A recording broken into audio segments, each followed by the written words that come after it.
I got something to show y'all. So for the NCAA March Madness, this is D1 basketball player Sedona Prince of the Oregon Ducks.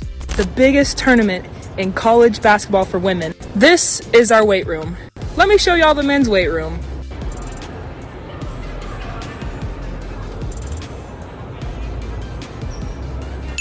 Exposing the inequality between the men's and women's NCAA tournament. Now, when pictures of our weight room got released versus the men's, the NCAA came out with a statement saying that it wasn't money, it was space that was a problem. Let me show y'all something else. Here's our practice court, right? And then here's that weight room.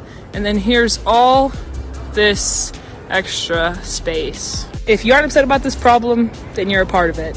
And this, my friends, is the power of social media. The NCAA, just a few years out from signing a massive deal for more revenue, did make the argument that there was not enough room. As you can see in their statement on the official NCAA women's basketball Twitter account, they said it themselves. Utterly pathetic, systemic failure, a lack of giving a damn. Let's just be honest, they got caught in humiliating fashion. And everyone is saying this is Salisbury steak. How you feeling, Mike? Are you excited? Okay, Mike's gonna try it with me. Ready?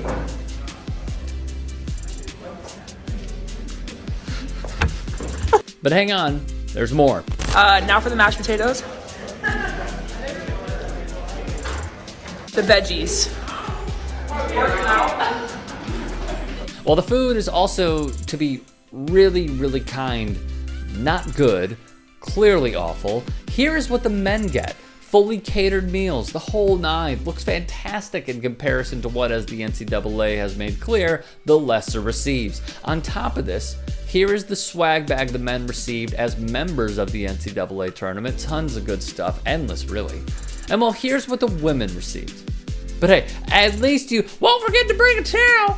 The great Sabrina Ionescu, currently with the New York Liberty and former Oregon Star, tweeted her thoughts with a "WTF is this" caption. Golden State Warrior star Stephen Curry, an outspoken athlete, tweeted his disappointment in the NCAA. Allie Kirshner, a sports performance coach at Stanford, also shared her thoughts on the gram. This needs to be addressed. These women want and deserve to be given the same opportunities. Not only that, 3 weeks in a bubble and no access to dumbbells above 30s until the Sweet 16, and a year defined by a fight for equality. This is a chance to have a conversation and get better. As NBC Sports reports, this is a clear violation of Title IX, which the NCAA swears by. Try practicing what you preach. We know y'all want to crap all over these kids and continue to profit off them, but this is blatant hypocrisy. After a year defined by people speaking out about conversations of race and inequality, it's time for the NCAA to be held accountable. No longer should female athletes ask for change, it's time they demand it. But hang on, we have an update.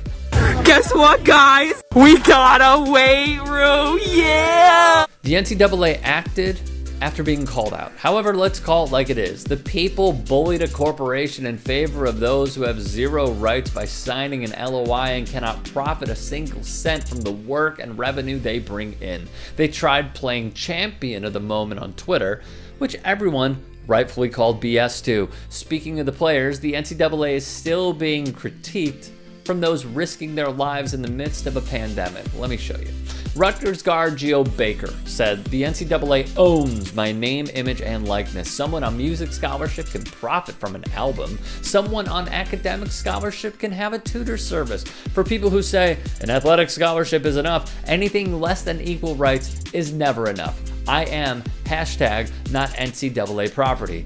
That hashtag is being used to underscore their concern that the NCAA too often treats college athletes like dollar signs rather than people.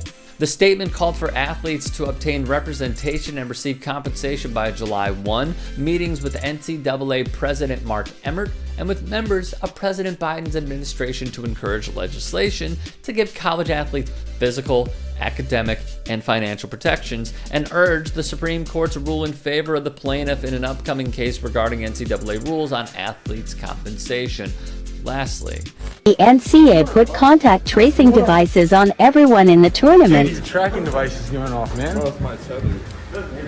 Are you out of your area? Yeah, I think you're out of your area. Just step up. Too close to me, bro. Look at it. It's buzzing, bro. They're putting tracking devices on all athletes in the NCAA tournament.